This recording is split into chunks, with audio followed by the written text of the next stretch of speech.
Hello welcome back to my YouTube च्यानलमा। आज so हाम्रो कलेजबाट प्र्याक्टिकलमा आएको है। सो चाहिँ हाम्रो सर चाहिँ रुखमा चढ्नु भएको छ, अब सिकाइराख्नु भएको छ है। हामी पनि अब सिक्न आएको। अहिले हाम्रो ग्रुप चाहिँ यता छ, हाम्रो ग्रुप चाहिँ अहिले जान्छ सो हेर्नु होला है। सो बगैँचामा हामी यस्तो उपस्थित भइरहेछौँ होइन। हाम्रो पछाडि मेरो भाइहरू साथीहरू छन् होइन।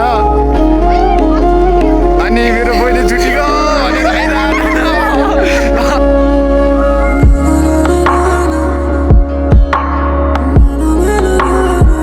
उहाँकै फिल्डमा आएको हामी चाहिँ है। के भन्ने अरे हामीहरू चाहिँ यहाँ फार्मरको साउको बुट्टा कटिङ गर्न आएको। हजुरहरूलाई कस्तो फिल भइरहेको छ? मलाई त एकदम हरामी फिल भइरहेछ होइन। तर चिसो भने यस्तो औडा चिसो भइरहेको, घाम भने गइरहेछन्। दुईटा बगैँचा भएर अब थोरै 4-10 बुट्टा छ, त्यसको यता लागि सब भइसक्यो है। अनि उता पनि काटिरहन अब होइन। हामी भने अब चिसो भएर आगो तापिरहन आधा यता। अनि हामी चाहिँ यता भिडियोमा व्यस्त। अनि अरू चाहिँ हाम्रो लागि चाहिँ नास्ता बन्दैछ, नास्ता खाएर घर जाने हो। 5:30 भइसक्यो है। अनि भेडाको सुप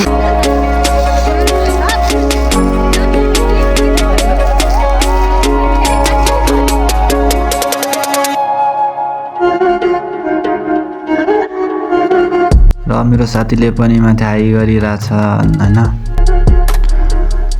र माथि हाई गर्ने मेरो सर हुनुहुन्छ उहाँ। हाम्रो भाइहरू यता छ है।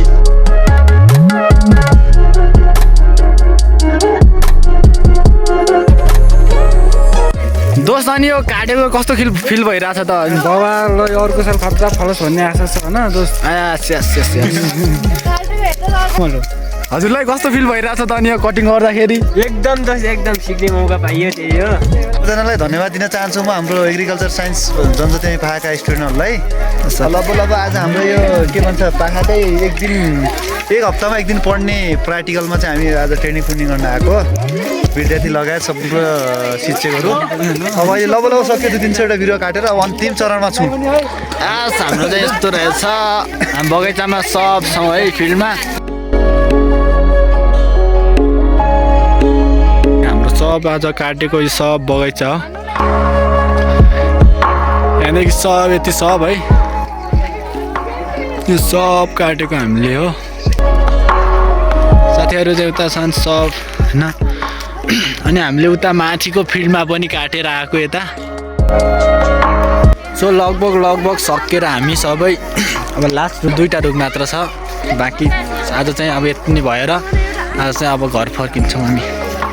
नमस्ते नमस्ते।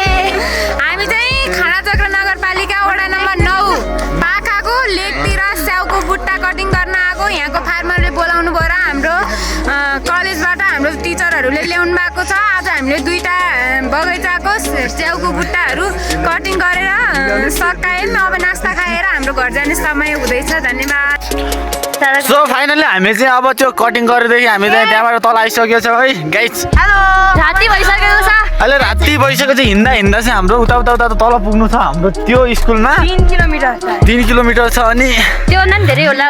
1 घन्टामा पुगिन्छ कि नै अब जे होस् ट्राई गर्नु पर्यो होइन। अहिले हामी यस्तो राति भइसकेको छ। अहिले चाहिँ काम गर्दा यति भयो। अहिले 7 बज्न लागिसकेको छ है गाइज। त्यहाँ बाटोमा चाहिँ यस्तो भेडा चाहिँ भेटिरहन है। भेडा बाटोमा यस्ता भेडा छन्। बाटोमा यस्तो हिँड्दा यस्तो भएर भेडा पनि भेटिरहेको छ। अनि अर्को नजर जङ्गल पारेर जानु छ गाइज।